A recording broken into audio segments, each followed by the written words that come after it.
அதுபா strike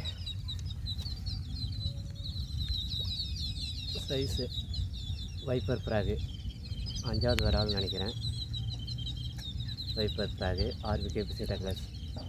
மழை வருது, try பண்ணலாம். மறுபடியும் மறுதான் பார்க்கலாம் நண்பா. இது 5வது வரால். லைக் பண்ணுங்கள். அடுத்த மீன் ட்ரை பண்ணுறேன். 6வது மீன்.